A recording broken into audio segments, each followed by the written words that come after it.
Hello la famille, j'espère que vous allez bien. Moi ça va, je suis super. Bienvenue comme d'habitude sur notre chaîne YouTube Data Genius Lab.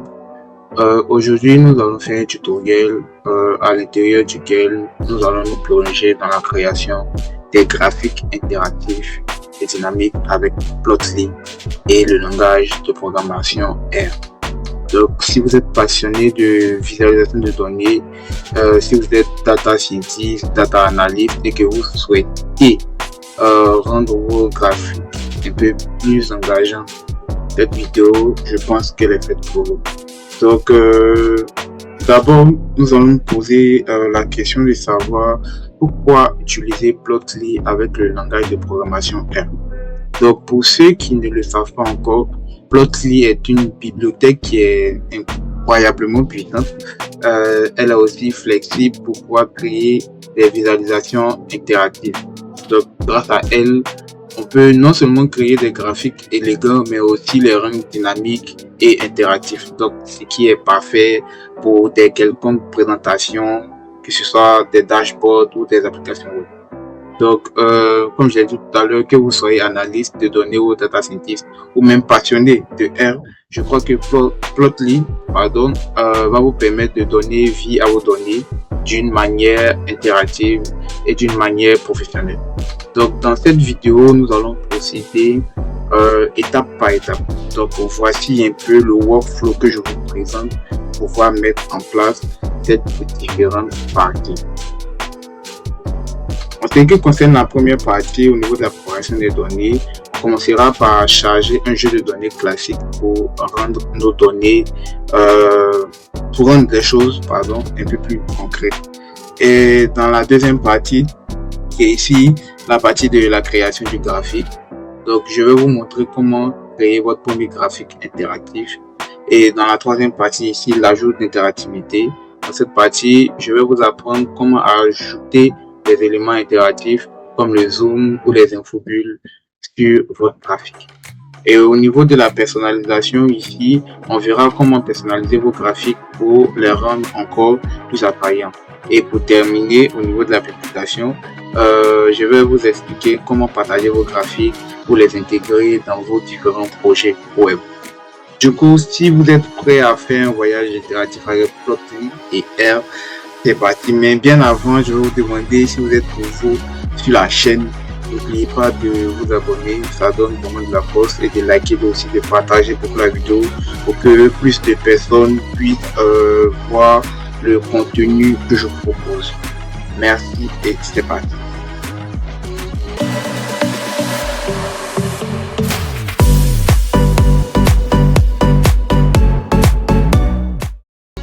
J'avais complètement oublié, pour les personnes qui n'ont pas encore installé R et R Studio, vous avez la possibilité de l'installer sur le site officiel.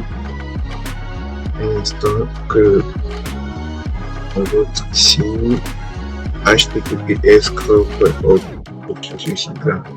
Et sur ce site-là ici, comme vous pouvez le voir, download et install R. Ici, vous avez la possibilité de télécharger R sur plusieurs systèmes. Ici, nous avons le système Linux, Debian, Ubuntu, etc. Nous avons ici pour les utilisateurs de Mac, les utilisateurs de Windows. Vu que je suis en train de travailler sur un ordinateur portable Windows, donc je vais procéder au téléchargement. Si vous ne l'avez pas encore fait, faites-le avant de pouvoir commencer à travailler. Donc, après le téléchargement ici XR for the first time, lorsque vous allez vous rendre ici, télécharger R en 64 bits, et je précise que ici c'est la dernière version de R qui est disponible, R-4.4.2. donc ici vous pouvez télécharger ici. Après, moi je l'ai déjà fait, j'ai déjà installé R et Studio. Après cette étape là, vous allez aller maintenant télécharger R Studio. Voyons ce que ça donne lorsque nous allons sur ici.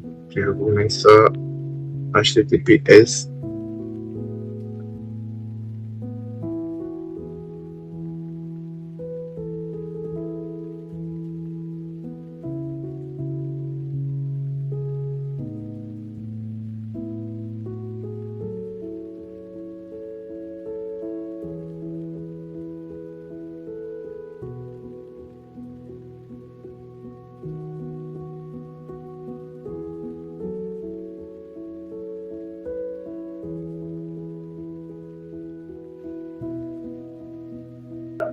cette plateforme-là ici, vous aurez la possibilité de pouvoir commencer en installant RStudio. Donc, ici, on fait une démo.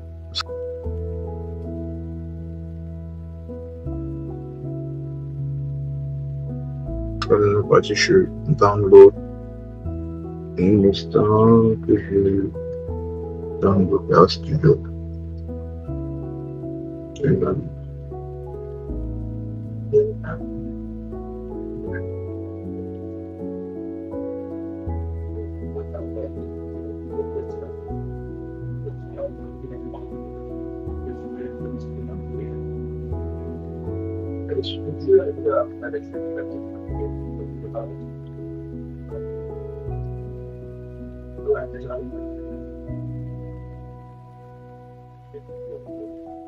Donc ici, vous aurez sur cette plateforme-là la possibilité de télécharger RStudio. Je rappelle aussi que sur cette même plateforme-là, il est possible de pouvoir télécharger et installer R. Donc vous aurez soit la possibilité de passer par Grand.R, ici le site officiel de R, ou même passer ici par ce site-là pour pouvoir télécharger en même temps R et RStudio. Donc je mettrai les liens en description de la vidéo pour que vous puissiez avoir accès à ces différents sites-là. Donc sans plus tarder, nous allons ouvrir notre éditeur RStudio.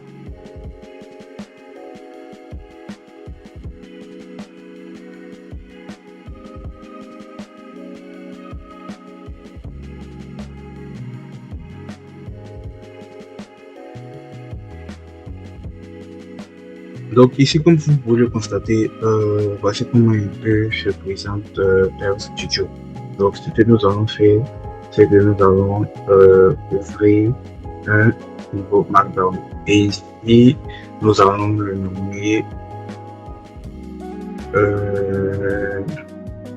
tuto.play pour R. Donc voici comment est-ce que se présente notre Markdown, et c'est à l'intérieur de ces cellules là que nous allons pouvoir exécuter notre code. Et la particularité avec le Markdown, c'est que on peut ajouter des commentaires, non pas dans le code, mais juste ici pour rendre notre code un peu plus joli, agencé, etc., etc. Donc ce que nous allons faire d'abord, c'est de supprimer certaines choses qui ne nous seront pas utiles et puis commencer la vidéo. Donc en ce qui concerne la première étape, j'ai parlé de la préparation des données. Donc ici, en étape 1, on va mettre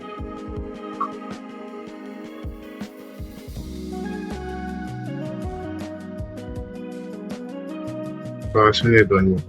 Donc ici, en ce qui concerne la préparation des données, on va commencer par charger un jeu de données classique pour que notre exemple soit un peu plus concret. Donc ici, on va utiliser un jeu de données intégré directement dans R qui s'appelle Iris. Donc à l'intérieur de la phase d'application des données, nous allons d'abord charger notre jeu de données. Et la commande qui nous permet de pouvoir charger le jeu de données ici est data, entre parenthèses, le nom de notre jeu de données ici qui est Iris. Donc ce que nous allons faire après, c'est de voir les premières lignes de notre jeu de données. Et la commande qui permet de faire ça, c'est la commande id, et on ajoute notre Iris, notre jeu de données Iris. Et ici, nous pouvons constater ici qu'on a les premières lignes de notre jeu de données.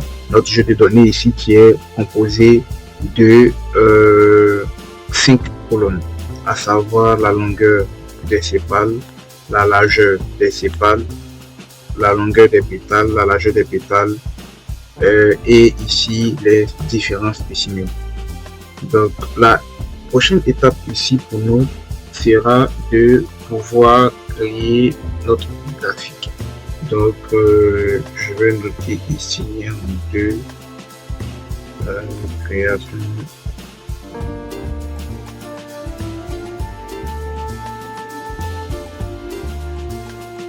de graphique.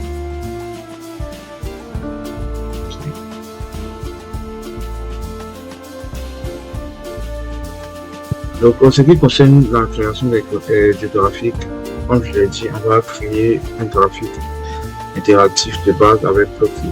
Donc, pour cet exemple-là, on va créer un graphique de dispersion pour visualiser la relation qui existe entre la largeur et la longueur du sépale en fonction des différentes espèces de fleurs. Donc, pour ce faire, nous allons d'abord charger notre bibliothèque Plotly. Si cela n'a pas été fait, déjà vous devez l'installer juste avant. Et si cela n'a pas été fait, je vous invite à le faire. Il y a deux manières. Vous passer ici par la console, vous passez directement dans la partie du package juste ici. Ici, sélectionner le package et mettre ici le nom de notre package que nous allons installer qui est Plotly. Donc ici, vous pouvez l'installer. Moi, je l'ai déjà fait. Et après cette étape là, nous allons charger, comme je l'ai dit, notre jeu de données. Donc la commande qui permet de charger le jeu de données, c'est la fonction library. Et à l'intérieur de cette fonction là, nous allons entrer notre package que nous voulons charger, ici qui est Plotly. Donc, après avoir chargé notre jeu de données, nous allons créer notre graphique de dispersion. Donc, pour ce faire, nous allons d'abord définir une variable que nous allons nommer ici peak dispersion. Il va prendre en compte Plotly.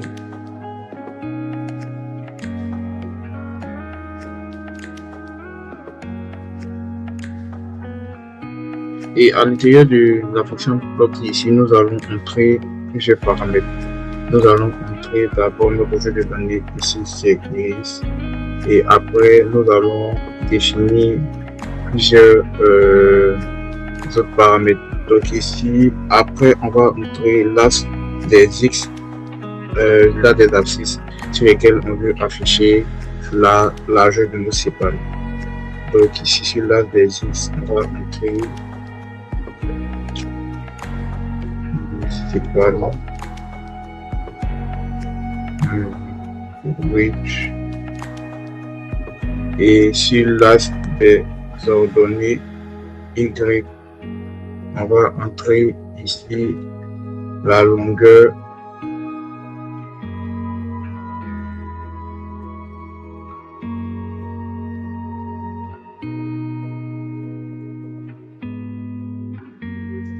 donc ici nous allons ajouter un autre paramètre ici que nous allons appeler type pour type en anglais ici qui va nous permettre de préciser le type de graphique que nous voulons afficher. Ici nous avons dit que nous voudrions afficher ici un graphique de dispersion. Donc le type de graphique que nous avons utilisé ici c'est le scatter. Donc nous allons ajouter un autre paramètre mode ici en marqueur et ensuite ajouter la couleur qui va s'afficher en fonction de chaque spécimen. Donc ici nous allons entrer sépale, pas sépale mais species.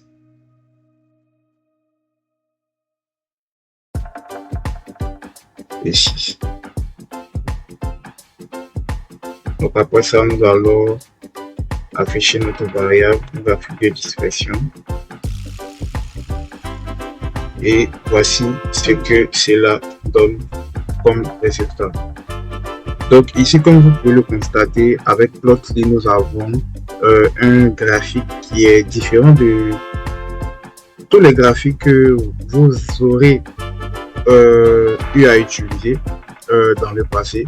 Et ça nous montre ici différents événements. Donc ici, on a un graphique qui est interactif, qui ici est catégorisé par les couleurs, et à travers ces couleurs-là, nous pourrons voir combien de longueur de pétales et de largeur de pétales que nous avons pour chaque espèce. Donc après, c'est là aussi la particularité avec Plotly, c'est que on a la possibilité de download image, donc de télécharger le graphique sous forme de format PNG. Donc aussi, comme fonctionnalité, on a la possibilité d'effectuer un zoom sur chaque compartiment de notre jeu de données. On a aussi la possibilité de faire scroller le plan pour voir comment est-ce que varient les informations sur les différents axes. Et aussi, on a la possibilité de zoomer. Ici, faire un zoom in et un zoom out de notre différents graphiques. Donc, au niveau de la création des graphiques, je pense que c'est un peu ça. Et la prochaine étape ici pour nous sera d'ajouter les interactivités.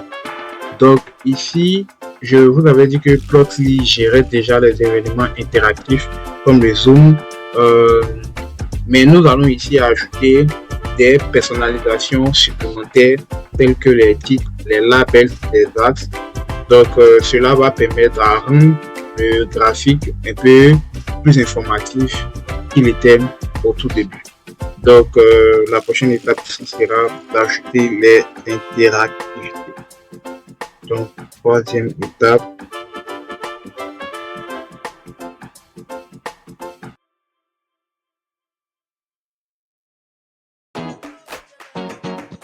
ajout d'interactivité.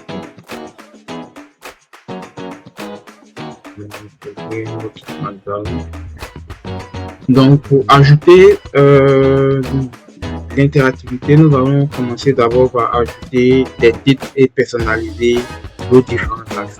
Donc pour ce faire, nous allons toujours dans la même définition de notre variable, nous allons définir notre variable encore que nous allons appeler phi, qui sera égal à notre figure de dispersion, notre variable pic dispersion,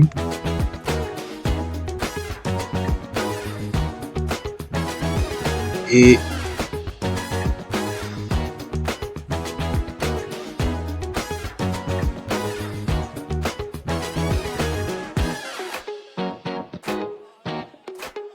donc nous allons ici ajouter un titre, désolé, title en anglais, et ici nous allons dire qu'il s'agit ici de graphique de dispersion.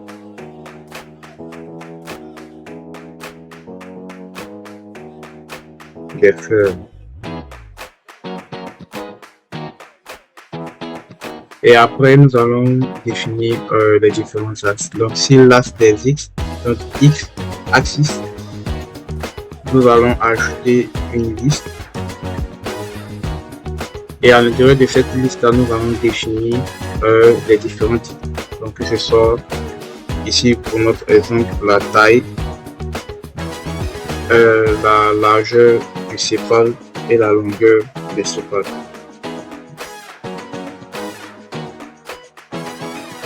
Largeur sépale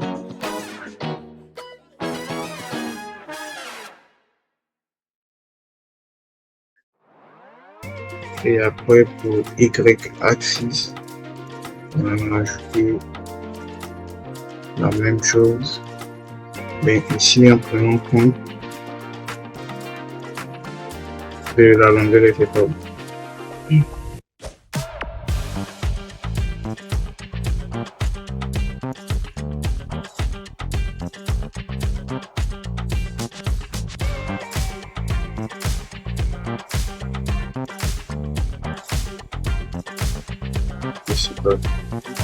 Donc ici, je vais ajouter un autre paramètre ici que je vais noter, qu'on appelle ici le hover mode, ici qui va me permettre d'afficher les informations du vol du diffuseur.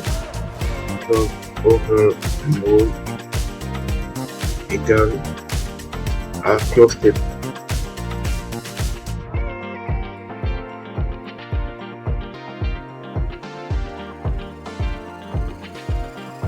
Donc après ça, on va afficher l'interactivité des différents graphiques.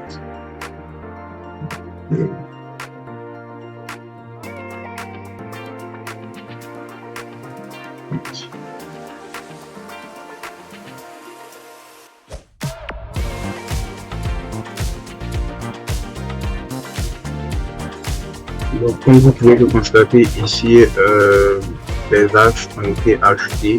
Ici, la largeur du sépale, la longueur du sépale et les différents aspects ont été ajoutés. Donc, nous allons passer à la quatrième étape qui est ici la personnalisation. Avant de passer à la personnalisation de notre graphique, il y a une petite erreur ici à ce niveau. Ce n'est pas close test, mais close test. Donc, on va essayer de ramasser et voir ce que ça donne comme résultat. Ok, donc voilà, c'était un peu ça la précision que je voulais apporter. Ce n'est pas close test, mais c'est close test. Donc, on va passer maintenant à l'étape de la personnalisation. Donc, quatrième étape, on parlera ici de la personnalisation. Donc, ici, vous pourrez personnaliser les couleurs, les tailles des points et même l'apparence générale du graphique. Donc, par exemple, ici, nous allons changer la couleur et la taille des points selon les données et nous allons personnaliser nos éléments visuels. Donc, pour ce faire, je vais créer une seconde variable import qui sera égale à notre première variable que nous avons définie pour l'ajout d'interactivité. Et ici,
après cela, nous allons ajouter un arrière-plan et une police un peu plus personnalisée.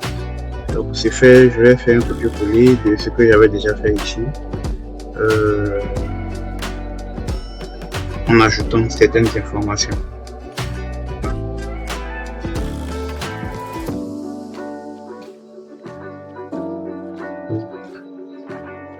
Layout.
Donc, pour ce que j'ai eu à faire dans cet exemple, c'est que j'ai ajouté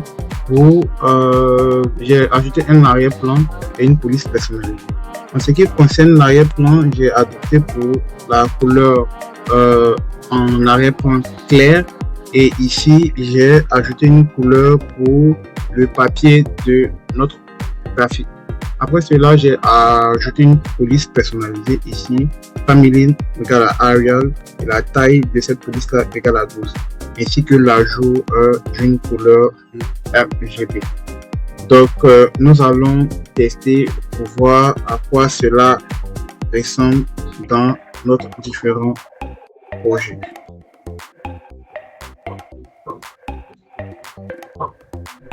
Comme nous pouvons le constater ici, nous remarquons que effectivement la personnalisation a été ajoutée au niveau des couleurs. Il y a une grande différence entre ce graphique que vous voyez là et ce graphique qui était à ce niveau-là. Donc il y a une précision à faire au niveau de la taille ici, la couleur ici. Nous avons dit que la taille doit dépendre en fonction de la longueur des pétales. Donc plus les graphiques, plus les points sont de plus en plus énormes, plus il y a une longueur évolutive au niveau des pétales. Donc pour la cinquième, pardonnez, et la dernière partie va concerner le déploiement ou la publication dont j'ai parlé. Donc finalement, pour pouvoir partager ou pouvoir intégrer votre graphique, vous pouvez l'exporter soit sous format HTML et ensuite l'utiliser sur une page web ou dans un dashboard. Donc cela va permettre à partager ce graphique-là de manière facile et en ligne. Donc ce qu'on va faire, nous allons exporter le graphique en HTML pour pouvoir le partager. Et cette commande-là, se fait avec 2-3 touches. Donc ce que nous allons faire d'abord, c'est d'installer le package qui nous permet de faire ça. Le package s'appelle HTML Widget. On va l'installer HTML Widget. Le dernier, ok. Procéder à l'installation.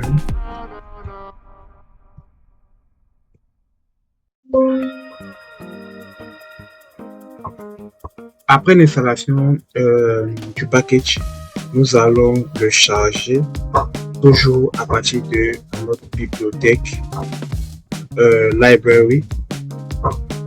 Et nous allons ajouter en 5e position. Nous parlons ici de la publication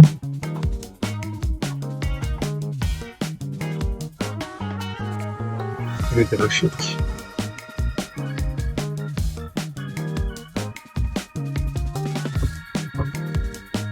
Donc ici nous allons utiliser la fonction library pour charger notre package que nous venons d'installer,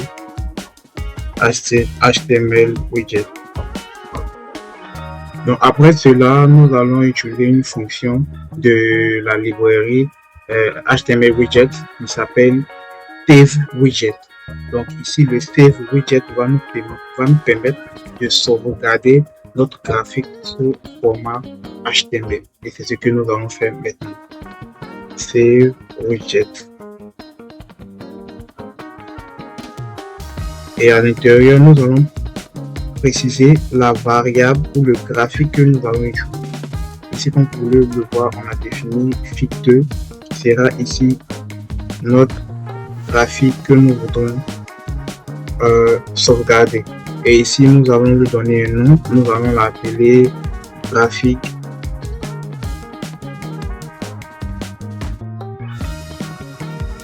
interactif en format .html. Et ici, nous pouvons valider.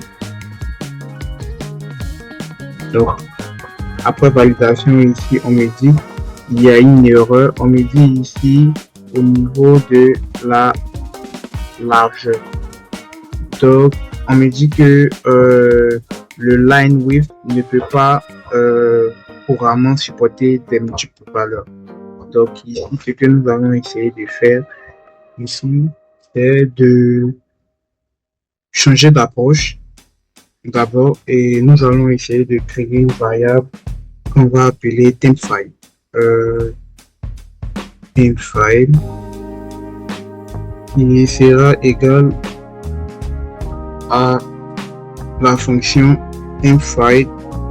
À l'intérieur de cette fonction, nous allons définir le type que nous voulons afficher. Ici, c'est en format HTML, file test, .html. Et après ça, nous allons effectuer le save widget. Save widget.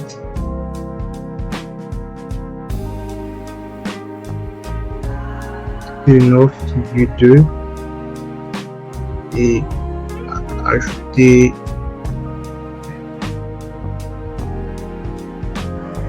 tpm file et ajouter un autre paramètre de cells contain are true.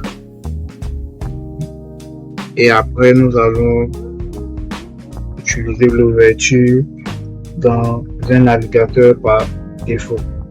Donc pour ce faire, on va en tiles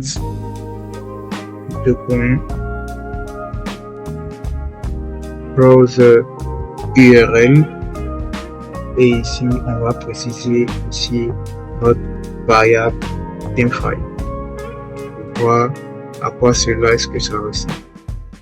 Et lorsque on exécute, automatiquement on est redirigé vers notre lien HTML et ce lien HTML là pourra être utilisé partout où est-ce que vous voulez pour ainsi de suite faire les différentes présentations, que ce soit au niveau des sites internet ou que ce soit au niveau des tableaux de bord. Donc ce lien là pourra être intégré directement via ces plateformes. Donc notre vidéo tire à sa fin. Merci d'avoir suivi avec tellement d'enthousiasme cette vidéo. C'était pas évident que je puisse faire sortir cette vidéo aujourd'hui, mais j'ai voulu le faire parce qu'il y avait vraiment longtemps. J'étais vraiment pris par tout ce qui est problème au niveau professionnel, au niveau éducatif, au niveau familial. J'avais plein de contraintes qui n'ont pas permis à ce que je puisse revenir assez vite. Merci aux personnes, à toutes ces personnes-là qui m'ont envoyé des mails, des messages pour prendre de mes nouvelles.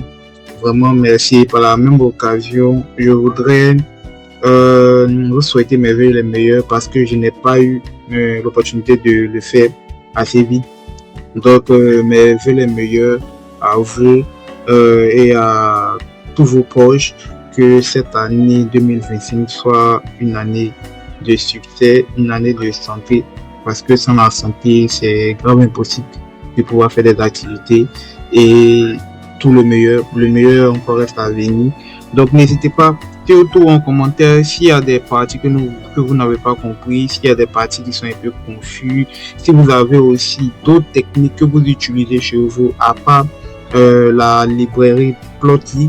Si vous avez d'autres librairies que vous utilisez, n'hésitez pas à me les faire part en commentaire. Si vous aimeriez que je puisse faire une vidéo sur un quelconque sujet, n'hésitez surtout pas. Ça motive souvent, je suis à court d'idées et j'ai vraiment besoin de votre aide pour qu'ensemble on puisse aller loin. Donc c'était tout. N'hésitez pas aussi à vous abonner, ceux qui sont nouveaux sur la chaîne. N'hésitez surtout pas à vous abonner, liker la vidéo, partager au max pour que plus de personnes puissent voir le contenu que je propose. En fait, c'est ça qui me motive. Donc vraiment merci les gars, merci et prenez soin de vous. Bon week-end. Voilà, see you soon. Ouvre les yeux, vois la réalité en face. Si ta famille t'aime pas, ce sera pas le voisin d'en face. Le pays va mal, rien ne va changer quoi qu'on fasse.